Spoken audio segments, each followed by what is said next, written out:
Bien-aimés, que la paix de notre Seigneur et Sauveur Jésus-Christ demeure encore en chacun de vous. Comme il a dit dans sa parole à Jean 14, verset 27, que je vous donne la paix, je vous laisse ma paix, je ne vous la donne pas comme le monde donne, que votre cœur ne se trouble point et ne s'alarme point. À Jean 14, verset 27. En espérant que cette paix anime chacun de vous ce matin, j'aimerais, ou par la grâce de Dieu, nous allons partager sur un thème.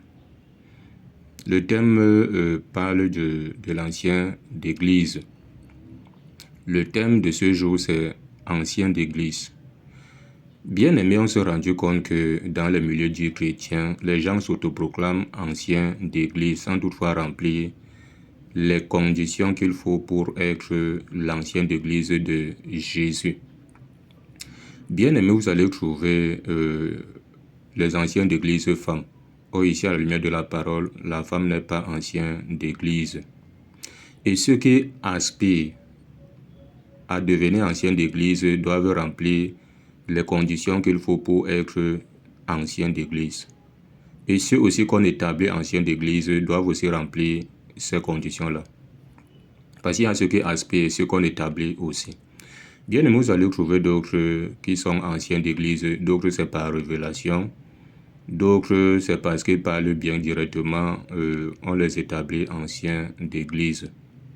Vous allez même trouver d'autres anciens d'église polygames. Or, ici, à la lumière de la parole de Dieu, c'est formellement interdit.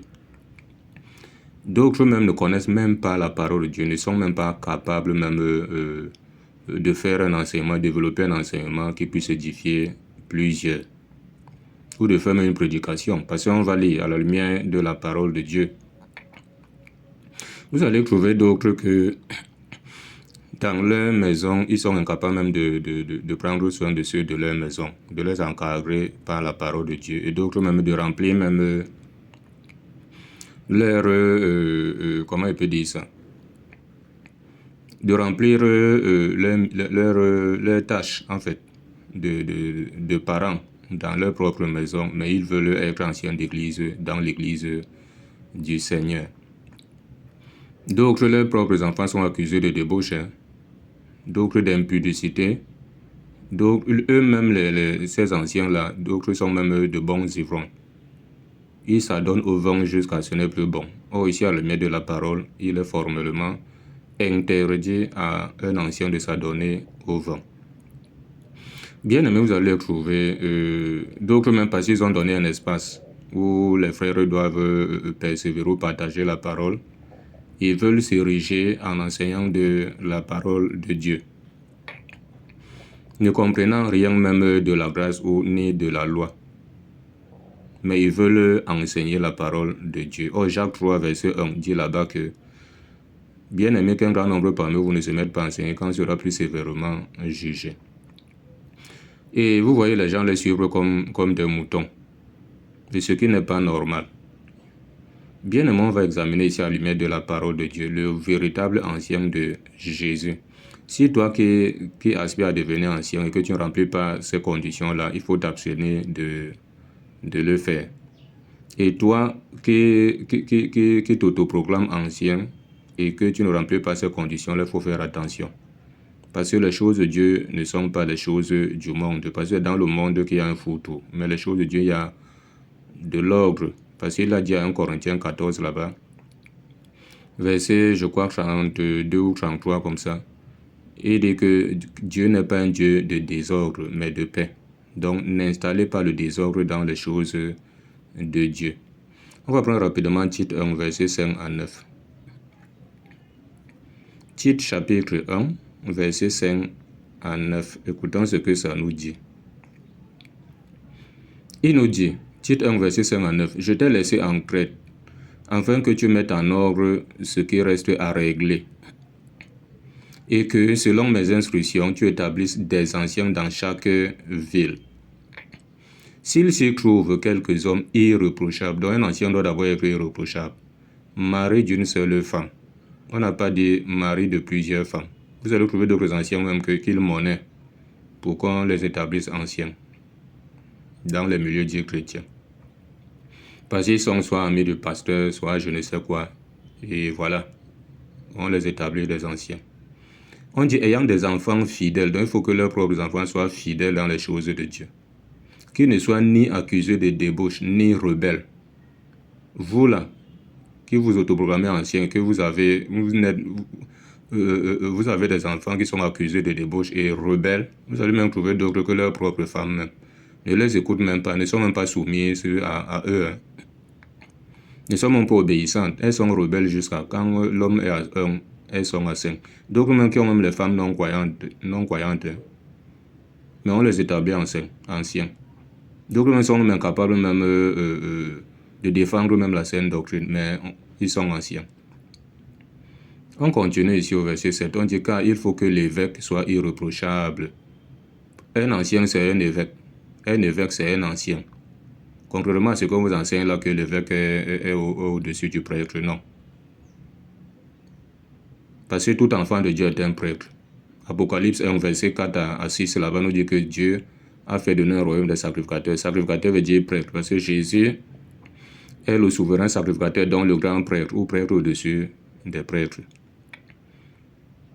Car il faut que l'évêque soit irréprochable, comme économe de Dieu.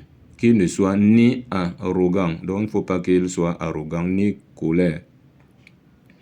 On dit, ni adonné au vin. Donc ces anciens-là qui s'adonnent au vin, là, il faut faire attention. Ni violent. Quelqu'un va carrément te dire que moi je bois jusqu'à... Parce que Dieu ne défend pas la boisson, mais il est l'ancien. On dit que ne t'adonne pas au vin, ni violent, ni porté à un gain sordide. Parce qu'il y a aussi d'autres anciens qui aiment tellement un gain malhonnête, un gain sale. Ils ne gagnent pas honnêtement leur pain à la sueur de leur front. Ils aiment toujours les choses vraiment sales, les choses déshonnêtes. Ils aiment toujours l'escroquerie, le banditisme, le vol, les magouilles. D'autres vivent même à cause même du faux. Hein. C'est ça qui les nourrit. Mais ils sont anciens. On dit mais qu'il soit hospitalier. Donc, il doit être hospitalier. C'est quelqu'un qui doit être accueillant. Vous allez trouver d'autres même pour t'accueillir même chez eux, tout un problème. Tu n'entres pas chez eux n'importe comment. Ils ne sont pas hospitaliers. Ils n'acceptent pas les gens chez eux. On dit amis des gens de bien. Voilà. Vous allez trouver d'autres méchants jusqu'à ils n'aiment pas les gens. On dit ils doivent être amis des gens de bien. Donc des gens de bien, c'est eux qui doivent être leurs amis. Pas les mauvaises personnes. Vous allez trouver d'autres que leurs amis ne sont que des mauvaises personnes, les personnes impudiques. Et ce n'est même pas pour les gagner dans le Seigneur. C'est pour faire comme eux là-bas. On dit modéré, juste, saint, tempérant. Au verset 9, on dit attaché à la vraie parole, telle qu'elle a été enseignée.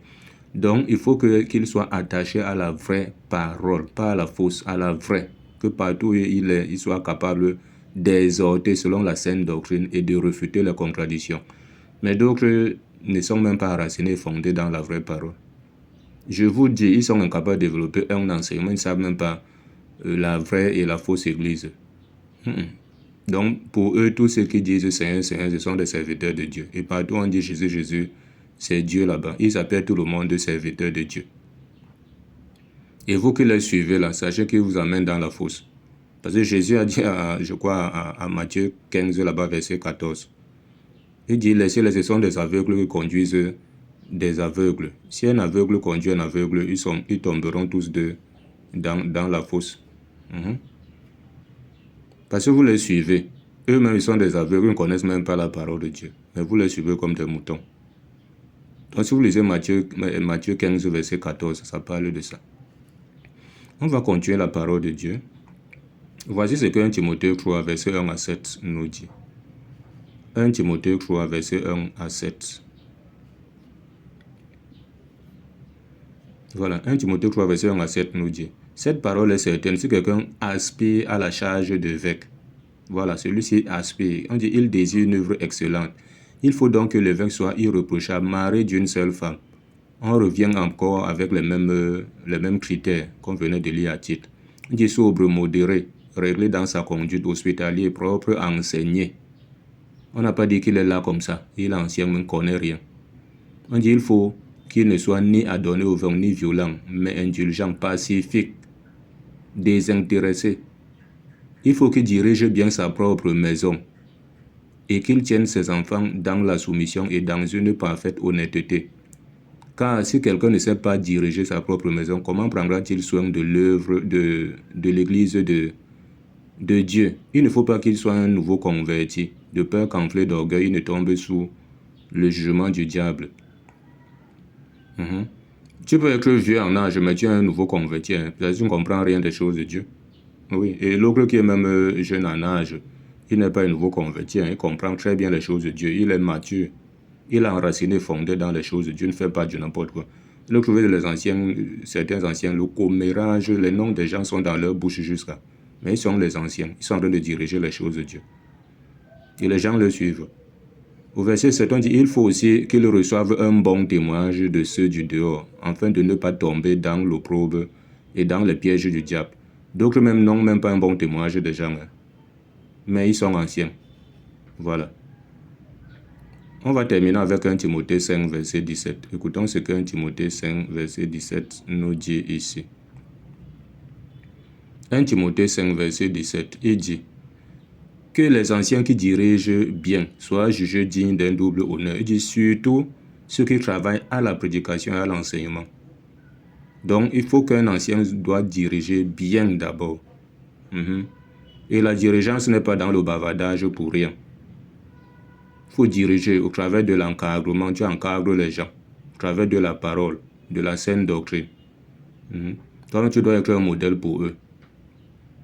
Parce que si tu es quelqu'un qui est là, le commérage est dans la bouche, l'orgueil même veut te finir, les noms des gens sont dans ta bouche. Tu n'es même pas quelqu'un de paix.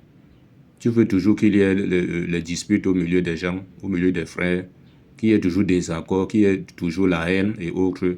Donc, ça ne sert à rien que tu viennes diriger les choses de Dieu là. Il faut diriger bien les choses de Dieu parce que les choses de Dieu sont très très délicates. Les choses du monde ne sont pas comme les choses de Dieu. On dit surtout ceux qui travaillent à la prédication et à l'enseignement. Parce que voilà ce qui peut nourrir l'âme de quelqu'un. Pour sa croissance spirituelle, pour sa connaissance des choses, des véritables choses de Dieu. C'est pour cela qu'un Timothée 2, verset 3 à 4, il dit que cela est bon et agréable devant Dieu, qui veut que tous les hommes soient sauvés et parviennent à la connaissance de la vérité. Donc la connaissance de la vérité est tellement importante et capitale pour l'âme d'un chrétien. 1 Timothée 2, verset 3 à 4. Donc voilà un peu ce qu'il fallait que nous partageons ce jour. Demeurer davantage bénis au nom de Jésus. Amen.